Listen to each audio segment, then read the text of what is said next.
काफ़ी सारी चीज़ें पढ़ा चुका हूँ। ओम का नियम, किरचॉफ का current law, voltage law, electromagnetic induction, Lenz law, ठीक है, ये सारे रूल पढ़ा चुका हूँ। आज हम लोग पढ़ेंगे डीसी मोटर। तो डीसी मोटर क्या होती है कि डीसी मोटर जिसमें हम जो है डीसी सप्लाई देते हैं वो डीसी मोटर होती है, ठीक है। अब डीसी मोटर उसको जानने से पहले थोड़ा एक बार फिर से इलेक्ट्रोमैग्नेटिक इंडक्शन का नियम, फैराडे का मैग्नेटिक इंडक्शन का नियम। तो फैराडे का इलेक्ट्रोमैग्नेटिक इंडक्शन का नियम क्या कहता है कि मान लो कोई मैग्नेट है, चुंबक देखिए, चुंबक में दो पोल होते हैं, कौन कौन से? नॉर्थ पोल और साउथ पोल, एन और एस, जिसमें से चुंबकीय बल रेखाएं निकलती हैं, एन से एस की ओर जाती है चुंबक के बाहर, और चुंबक के अंदर एस से एन की ओर, ठीक है। अब अगर इस एक चुंबक हो और एक कोई चालक हो, चालक मतलब कोई वायर हो, कोई कंडक्टर हो जिसमें से करंट बह सकता है, वो चुंबक के पास में रखा हो, ठीक है। सिंपल भी हो सकता है और लपेटों की कॉइल भी हो सकती है। अगर ये सिंपल है तो ये तार है, अगर इसी को मैं लपेट दूं इस तरीके से, इसके टर्न बना लूं, तो ये क्या बन जाएगी? कॉइल बन जाएगी, ठीक है। तो अगर इसमें अब ये कंडक्टर और ये मैग्नेट है, तो इन दोनों में से मोशन होना चाहिए। क्या होना चाहिए? मोशन यानी कि गति, सापेक्ष गति, यानी कि इन दोनों में से कोई एक घूमना चाहिए, या ये कंडक्टर बार बार घूमे या ये मैग्नेट घूमे।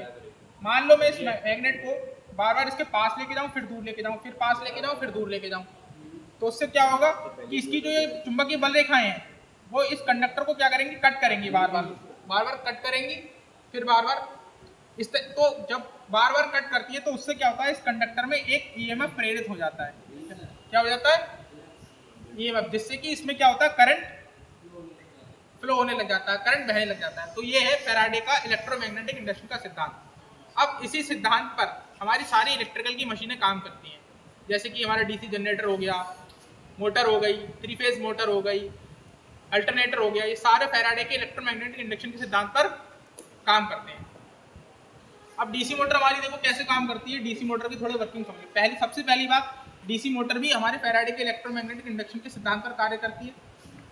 और डीसी मोटर में क्या होता है, मान लो 2 पोल की डीसी मोटर है, ठीक है, एक एन पोल है, एक साउथ पोल है, एक आर्मेचर होगा। आर्मेचर समझते हो? आर्मेचर क्या होता है कि जो बीच में हमारा घूमने वाला भाग होता है, देखो होगा जनरेटर में भी, इसमें देखो जो बीच में है और जिसमें वाइंडिंग लपेटी भी होती है, वो होता है आर्मेचर। चुंबकीय बल रेखा जैसे कि मैंने बताया एन से निकलती है। अगर 2 चुंबक हैं, एक इधर एक एन है, एक साउथ पोल है, ठीक है, तो एन से निकलकर कहाँ जाती हैं? साउथ की ओर जाती हैं, ठीक है। तो हमारे जो लॉरेंटज थे, एक वैज्ञानिक थे लॉरेंटज, ठीक है, उन्होंने क्या कहा कि अगर हम किसी समरूप चुंबकीय क्षेत्र में, समरूप चुंबकीय क्षेत्र का मतलब क्या हो गया? यूनिफॉर्म मैग्नेटिक फील्ड, यानी कि सीधा जहां पर होता है, ठीक है, ये समरूप चुंबकीय क्षेत्रफल। समरूप चुंबकीय क्षेत्र में अगर हम किसी कंडक्टर को रखते हैं तो, और उस कंडक्टर में भी हम क्या करें? करंट दें, सप्लाई दें, तो वो कंडक्टर क्या होगा? एक बल महसूस करेगा अपने ऊपर, ठीक है, जिस बल को कहते हैं लॉरेंटज बल। आ रहा समझ में? तो डीसी मोटर भी हमारी इसी सिद्धांत पर कार्य करती है, लॉरेंटज बल पर, ठीक है। कैसे करती है देखो, अभी मैं बताता हूँ। देखो यहाँ पर हमारा क्या था? एन था और एस था। अगर हमारे बिल्कुल सिंपल होता तो हमारी बिल्कुल सीधी चुंबकीय रेखा एन से जाती और एस की तरफ जाती, ठीक है। लेकिन हम क्या करेंगे? हम देते हैं इस आर्मेचर को सप्लाई से कनेक्ट करते हैं, करंट देंगे। तो सप्लाई देने से क्या होता है, मैंने जब ये बताया आपको, थोड़ा सा एक म्यूचुअल इंडक्शन और सेल्फ इंडक्शन बता देता हूँ एक बार। अगर किसी कॉइल में हम इस तरीके से एक सप्लाई दे दें, यहाँ पर पॉजिटिव नेगेटिव, तो वो कॉइल क्या करेगी? अपना एक मैग्नेटिक फील्ड बनाती है। कॉइल भी अपना एक मैग्नेटिक फील्ड बनाती है। क्या बनाती है? Magnetic field. अगर कॉइल को हम सप्लाई देंगे तो कॉइल भी इलेक्ट्रोमैग्नेट की तरह व्यवहार करती है, उसमें एक एन पोल बन जाता है, एक साउथ पोल बन जाता है। क्या बन जाता है? एक एन पोल, एक साउथ पोल। तो उसी तरीके से यहाँ पर भी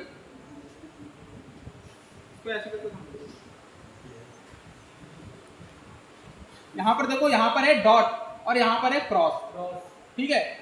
डॉट का मतलब होता है दर्शक की ओर। दर्शक की ओर मतलब जैसे मान लो तुम लोग हो, तुम देखने वाले हो अभी, तो जो आर्मेचर है उसमें इस तरफ करंट की डायरेक्शन होगी इस तरफ, तुम्हारी तरफ। किस तरफ होगी? तुम्हारी तरफ। ये वाला है, इससे अच्छे से समझ सकते हो। इसमें होगी इस तरफ। और यहाँ है क्रॉस। क्रॉस का मतलब दर्शक से दूर, यानी कि अंदर की तरफ। यहाँ पर करंट की डायरेक्शन क्या होगी? अंदर की तरफ। तो जहाँ पर डॉट होता है वहाँ पर जो मैग्नेटिक फील्ड होती है, चुंबकीय क्षेत्र होती है, उसकी पोलैरिटी होती है एंटी क्लॉकवाइज। कैसी होती है? यानी कि घड़ी की विपरीत दिशा में।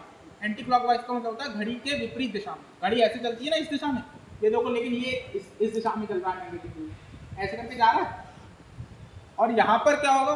यहाँ पर क्रॉस है। जहाँ पर क्रॉस होता है वहाँ पर मैग्नेटिक फील्ड की पोलैरिटी होती है क्लॉकवाइज, यानी कि घड़ी की दिशा में। यहाँ पर घड़ी की दिशा में इस तरीके से है, ये इस तरीके से चुंबकीय क्षेत्र की दिशा। तो क्या होता है, जो आर्मेचर का जो मैग्नेटिक फील्ड होगा वो इस मेन मैग्नेटिक फील्ड के साथ संपर्क में आता है और उसको क्या कर देता है? डिस्टॉर्ट कर देता है। डिस्टॉर्ट का मतलब विरूपित कर देता है। यानी कि जो बिल्कुल सीधी चुंबकीय क्षेत्र की रेखाएं बिल्कुल सीधी जानी चाहिए थी एन से एस की ओर, वो सीधी में जाकर क्या होंगी? यहाँ पर ये इस तरह की देखो चुंबकीय रेखाएं ऐसे आ रही है ना, इस तरीके से। तो ये क्या करेंगे? ये इस पर एक बल बनाएंगे जिससे इनको तिरछा कर देंगे यहाँ पर। तो ये इस तरीके से इस पर नीचे हो जाएगा। कैसे हो जाएगा? यहाँ पर चुंबकीय क्षेत्र की दिशा नीचे हो जाएगी। और यहाँ पर देखो ये इस तरीके से है, तो ये ऐसे न जाने की जगह ये इसको ऐसा करके तिरछा कर देगा, मोड़ देगा। है, आ रहा है समझ में? तो चुंबकीय क्षेत्र जो होगा, मैग्नेटिक फील्ड, चुंबकीय बल रेखाएं जो होंगी वो बिल्कुल सीधे ले जाकर इस तरीके से तिरछी हो जाएंगी। एक तरफ आर्मेचर के एक कोने पर उनकी अधिकता हो जाएगी और एक तरफ उनके आर्मेचर के एक कोने पर अधिकता हो जाएगी। इससे क्या होगा कि आर्मेचर जो होगा ना, जिस तरफ देखो ये मार्कर है, मान लो इसको ऐसे समझो, अगर इस मार्कर के इस तरफ में भारी चीज रख दूं कोई, तो ये किधर को बल महसूस करेगा? इधर भारी रखूंगा तो ऐसे महसूस करेगा। और एक तरफ से इधर से ऐसे करके महसूस करूं तो ये ऐसे करके घूमेगा, नहीं घूमेगा? एक तरफ से इधर से इस पर वजन रखा जाए, एक तरफ से इधर से वजन रखा जाए, तो ये इस तरीके से घूम जाएगा। तो सेम ऐसे ही आर्मेचर के साथ होता है, क्योंकि यहाँ बहुत सारी चुंबकीय बल रेखाएं हो जाएंगी तो ये इधर को बल महसूस करेगा, और यहाँ पर इधर को बहुत सारी चुंबकीय बल रेखाएं हो जाएंगी तो ये इधर को बहुत बल महसूस करेगा। तो इस तरीके से हमारी जो है मोटर घूम जाती है। आया समझ में? हमारे कार्य करती है लॉरेंटेज बल पर, जो कि होता है BIL sin theta sin phi. ठीक है, उसकी कुछ विशेषताएं होती है। तो डीसी मोटर का टॉर्क जो होता है अच्छा होता है। टॉर्क क्या चीज होती है? टॉर्क आर्मेचर जिस बल के कारण घूमता है, टेंजेंटिकल फोर्स होता है, तिरछा बल। यानी कि अगर मैं मान लो ये हमारा कोई डस्टर है, इसको सीधे ऐसे खिसका रहा हूँ तो वो हो गया बल, क्या हो गया? फोर्स। इस पर ऐसे धक्का लगा रहा हूँ तो वो हो गया बल। लेकिन अगर किसी चीज को एक पॉइंट से, मान लो इसका कोई बीच का पॉइंट है, उस बीच के पॉइंट से सापेक्ष गति हो रही है, तो वो होता है टॉर्क। जैसे ये दरवाजा है हमारा, इस दरवाजे को अगर हम ऐसे घुमाते हैं, उसका एक पॉइंट तो फिक्स रहता है ना, दूसरा कोना इस तरफ जाएगा या इधर जाएगा, तो जो तिरछा बल लगता है, गोल बल लगता है एक तरीके से, उसको बोलते हैं हम लोग टॉर्क।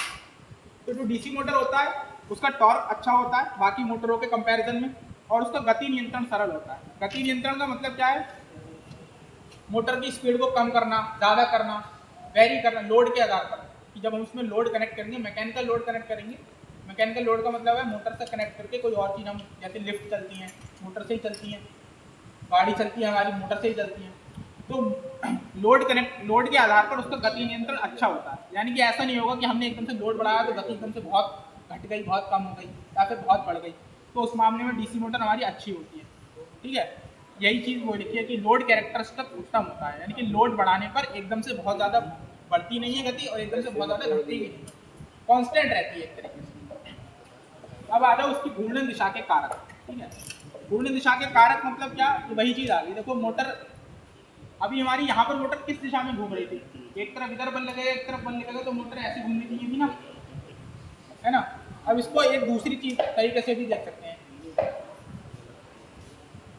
एक होता है फ्लेमिंग का दायां हाथ का नियम, एक होता है फ्लेमिंग का बायां हाथ का नियम। फ्लेमिंग का जो दायां हाथ का नियम होता है, यानी कि राइट हैंड रूल होता है, वो लगता है जनरेटर में, और फ्लेमिंग का लेफ्ट हैंड रूल लगता है मोटर में। तो मोटर में हम यहाँ पर देखो फ्लेमिंग का लेफ्ट हैंड रूल लगाकर देखते हैं। तो फ्लेमिंग का दाएं हाथ का नियम क्या कहता है कि यदि हम अपने दाएं हाथ की तीनों उंगलियों को 90 डिग्री पर खोलें, यानी कि अंगूठा ऊपर की दिशा में हो, ये इस दिशा में और ये इस दिशा में।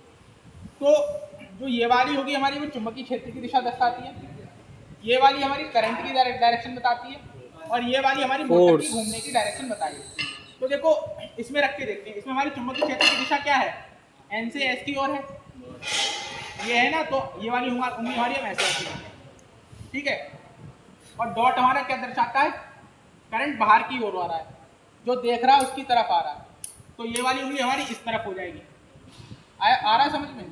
तो जो हमारी ये मैग्नेटिक फील्ड की डायरेक्शन दर्शा रही है, ये करंट की डायरेक्शन दर्शा रही है, तो मोटर हमारी किस दिशा में घूम रही है, ऊपर को घूम रही है। तो यानी कि ये आर्मेचर है हमारा, वो ऐसे करके घूम रहा है। जब इधर ऐसे घूमेगा तो इधर ऐसे घूमेगा। आई बात समझ में, ठीक है। इधर भी लगा के देख लेते हैं, अगर इधर कहो तो देखो, फिर से बायां हाथ लगाते हैं। इस पार देखो चुंबकीय क्षेत्र की डायरेक्शन कैसी होगी, एन से एस रखनी है हमें, ठीक है। लेकिन जो हमारा करंट है वो अंदर को जा रहा है, जहां तक जा रहा है डॉट है ना, डॉट को देखो मैंने लिख रखा है दर्शक से दूर, यानी कि अंदर की तरफ। तो जब ये चुंबकीय क्षेत्र की दिशा है, ये करंट की डायरेक्शन है, और ये देखो अंगूठा क्या दर्शा रहा है, नीचे की तरफ आ रहा है, तो इसका मतलब मोटर यहाँ नीचे को घूमी। तो मतलब आर्मेचर जो है हमारा वो इस तरीके से घूम रहा है, घड़ी की दिशा में पड़ेगा।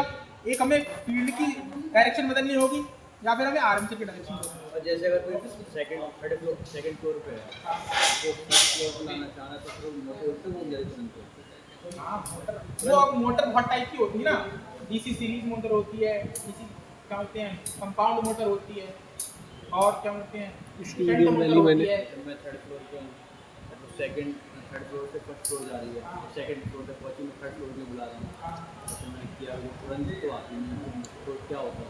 अरे तो इसमें पूरा मैकेनिज्म जो है बेसिक समझ रहा है मेरे को। आज के टाइम पे बहुत एडवांस कर चीज़ है, उन मोटरों में पूरे पैनल लगे हुए होते हैं, पीएलसी पैनल, पीएलसी स्काडा, अभी आगे पढ़ोगे ना तो तब समझ में आएगा। पूरे मतलब इलेक्ट्रॉनिक्स इस्तेमाल होती है। जब इलेक्ट्रॉनिक्स पढ़ोगे, इलेक्ट्रॉनिक्स सर्किट, तब उसमें स्टार्टर होते हैं। अभी तुम इनको चलाने के लिए भी स्टार्टर पढ़ोगे, डीसी सीरीज। ऐसा खर्च होता है। बना रहा है सब, क्या बना रहा है, ठीक है। मान लो ये डीसी कंपाउंड मोटर है, कंपाउंड मोटर का मतलब समझ रहे हो। कंपाउंड का मतलब जिसमें सीरीज वाइंडिंग और shunt winding. Series winding shunt winding का मतलब कि एक जो आर्मेचर की सीरीज में जुड़ी होती है वो सीरीज वाइंडिंग होती है, और जो आर्मेचर के पैरेलल में जुड़ी हुई है वो पैरेलल वाइंडिंग होती है, जो नहीं मानना शंट वाइंडिंग। बहुत। तो अगर हमें मोटर की डायरेक्शन बदलनी है तो हमें या तो फील्ड फ्लक्स की डायरेक्शन बदलनी पड़ेगी या फिर हमें आर्मेचर की डायरेक्शन बदलनी पड़ेगी। फील्ड फ्लक्स का मतलब क्या हो गया कि जो हमारी वाइंडिंग होगी, ये वाली वाइंडिंग होगी वो फील्ड फ्लक्स बना रही है, तो या तो हम इसके सिरे बदल दें या फिर हम आर्मेचर के सिरे बदल दें। जब मोटर में तुम देखोगे, अभी यहाँ पर है नहीं, ऊपर टर्मिनल निकले होते हैं, उसमें लिखा होता है Z1 Z2 A1 A2 SE1 SE2। Z1 Z2 होते हैं वो शंट वाइंडिंग के टर्मिनल होते हैं, A1 A2 होते हैं वो आर्मेचर के टर्मिनल होते हैं, SE1 SE2 होते हैं वो सीरीज वाइंडिंग के टर्मिनल होते हैं। तो जब हमें मोटर की डायरेक्शन बदलनी होती है तो हमने मान लो पहली बार में ऐसे कनेक्ट करना था, तो दूसरी बार में हमें सीरीज वाइंडिंग के टर्मिनल बदल देने होते हैं, तो हमारी मोटर की जो है घूमने की दिशा बदल जाती है।